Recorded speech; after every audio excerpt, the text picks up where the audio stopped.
Hey guys, it's Bear with the Gimme Camper. Thanks for joining us on this week's adventure. So this week we went down to the Great Smoky Mountains National Park and we stayed at Cades Cove. It's a very nice campground and it's got some pros and cons, and we'll go over all those in just a minute. I will tell you that you will get absolutely zero cell service out here with probably no matter what carrier you have. We have Verizon. We hadn't had a lick since we've been here. You can drive about 20-30 minutes back to Townsend if you really have to get a message out or something, but there's no service up here. So this is a beautiful area. They have a Cades Cove scenic loop that you can drive around, and whenever you go around it, you know, you can see a bunch of wildlife at different times, and of course that's kind of hit or miss, but you can go around as many times as you want while you're up here. You're just not supposed to drive around it at dark. It does tend to get congested up there. But your chances of seeing bear, deer, that kind of stuff are pretty decently high.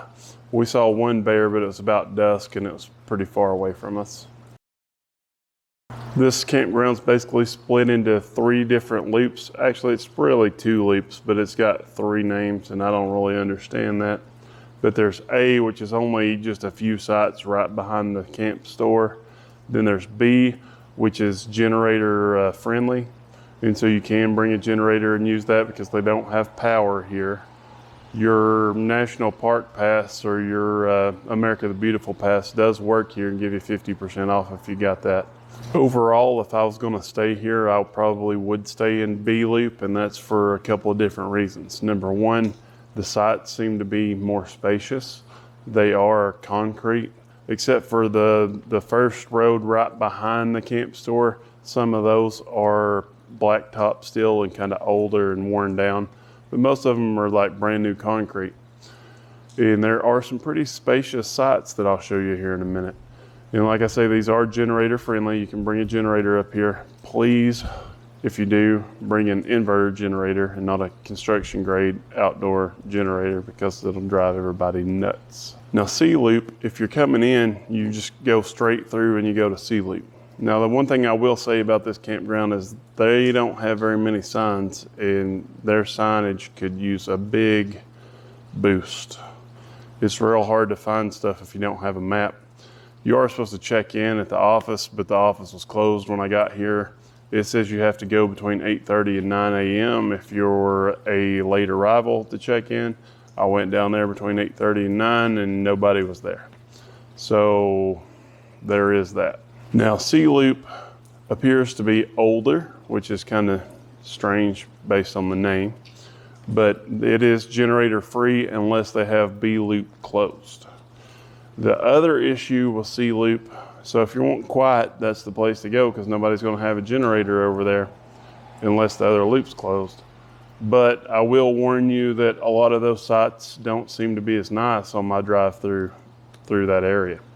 So you have a lot of trees that are right next to the parking pad. So you wouldn't be able to put your awnings out. A lot of slides would be blocked by a lot of the trees because they're so close. As well as a lot of those sites are as well blacktop and kind of worn down. But I do have a few that I would recommend if you were going to stay over there. So the sites that I would recommend in B Loop would be B33, B42, B1, B4, B6, B56, B20. Now, if all those are full and you still want somewhere to stay up here, I have some backup options for you. Now, most of these are on here because they're not very level, so they have a little bit of slant, usually going nose high or nose down. It's usually not a side to side type thing here. But those would be B38, B41, B3, B5, B68, B59, B43, and B81. The only one in B loop that I would say to avoid specifically would be B18, and that's just because there's a big rock right in the middle of the area. Some people might find that attractive, but I don't. If you're going to stay in C loop, the sites that I would recommend would be C50, C19, and C20. Now our site was B33, and I'll have to say that I was more than happy with the site. There's a trash can in front of the site, but the site is huge. And so you have a concrete pad, it's fairly level, and you have like probably the biggest yard space of any site that I saw. We've been happy with it. So, I just wanted to let you know about our experience. And it was really great having that much space with the dogs and stuff. They do allow dogs here. It says a minimum of 6-foot leash is required. They did drive by a few times and see my Rover Roamer. They didn't have anything negative to say about that. And so, all in all, I think that this is a nice campground to stay at. It lets you get out in the woods, in nature. There is Abrams Creek that goes right along the edge of B Loop there. And there's a path you can walk down through there. There's plenty of hiking trails around the area.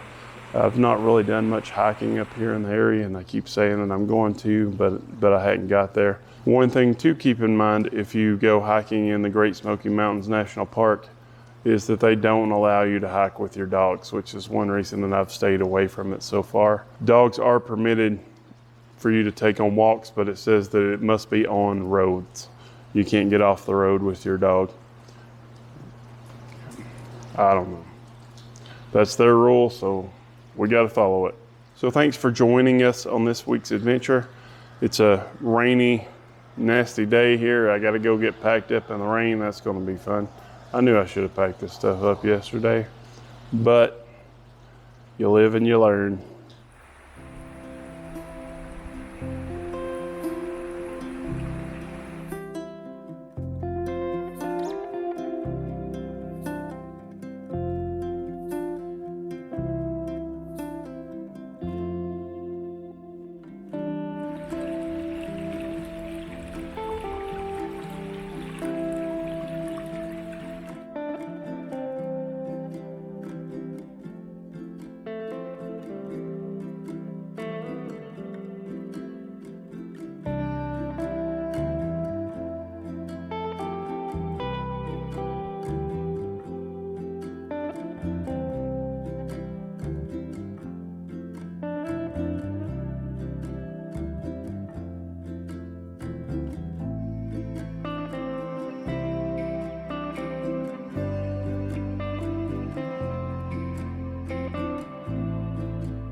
Do not forget to hit that subscribe button.